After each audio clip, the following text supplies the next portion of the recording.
Do you think I don't know what to do with my life, or I don't know what makes me happy? Well, I have an idea for you. Create a happiness journal. Let me ask you a question. Before you start anything like taking a class or exercising or any task, do you ever ask yourself, what is the point of this? What's it going to get me? What's the benefit? Well, you want to know if something is going to be worth doing it or not. And if you're asking this question to yourself, then you've been infected with a spiritual virus that I call hopelessness. And when you're infected with this virus, you lose hope. You can't see the light at the end of the tunnel, and there's really no point to doing anything. Your problem is, one, you don't know the meaning of what you're doing. And two, the reason why you don't know the meaning of what you're doing is because you can't remember who you were really meant to be. And how does this happen? Well, for a client of mine, she grew up in a family of drug addicts, and she spent her whole life taking care of them, and she became a caretaker. So by the time she's in her 50s, she can't remember who she really is anymore. And she's been conditioned by her life circumstances to think that she has to take care of someone. And by taking care of drug addicts, which is, ended up being fulfilling for her, what happened was God gave her cancer. And now she's finally forced to take care of herself. But there's no meaning in it. She finally has this time to sit around and do nothing, but she's bored. She doesn't have meaning unless she's taking care of someone else. But God took away drug addicts from her life and is forcing her to take care of herself. Gautama, or Buddha, was the son of a king who surrounded himself with all these luxuries inside of the castle walls.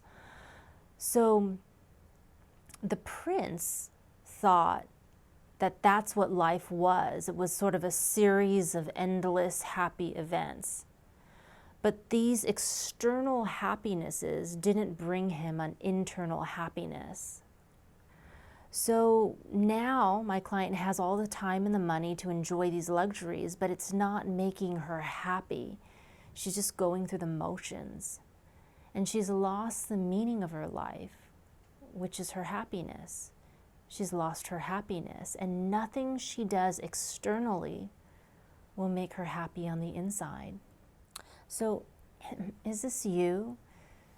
Did you used to get meaning from something? What was that role? Did you lose your job in life? And are you being forced to reevaluate? What do I do now? And you have extra time on your hands, but nothing's really giving you joy or fulfillment.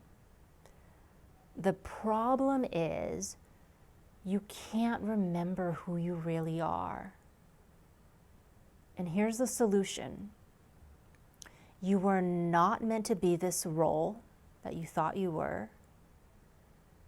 And it was a valuable preparation for you to do what you were really meant to do. What is that? And so this is how you remember what that is. One, you create a happiness journal. So get a journal. And every day, instead of waking up and going, oh, another useless, pointless day, realize that you're on the journey of remembering who you are. So take your time, don't rush. And normally, you'd rush through to the end of your day and just get going.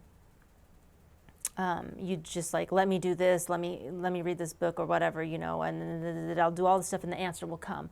Well, don't do that. Instead, slow down and say to yourself, okay, today I'm going to start my journey of remembering who I am. And so if you're going to read a book, instead of just going and reading a book, slow down and say, the first step is I'm going to read this book. And you know what? I'm going to enjoy it. I'm only going to read chapter 1 today. And so you curl up on the couch, you make some tea, and you read it. And now the next things you're going to do. So now I'm going to enjoy my lunch. And then after you do that, you say to yourself, before you do it, you say, I'm going to enjoy this. So you're going to say, okay, now I have the whole afternoon. You say to yourself, now I'm going to enjoy the afternoon. Well, how are you going to do that? So you think, I'm going to go for a walk. Okay, so every time you do something that makes you happy, stop, take out your journal, write down what made you happy, how it made you feel, what you smelled when you were happy, what you saw when you were happy, what you thought of when you were happy, what you touched when you were happy, and be very sensual about it. Use all your senses. And at the end of the week, you're going to create a ritual, and you're going to invite whoever you believe is a higher power. It could be nature, it could be life, it could be your spirit guides or your angels, it could be God. But you're going to invite all your spirit guides and angels, and you're going to have them surrounding you in a circle.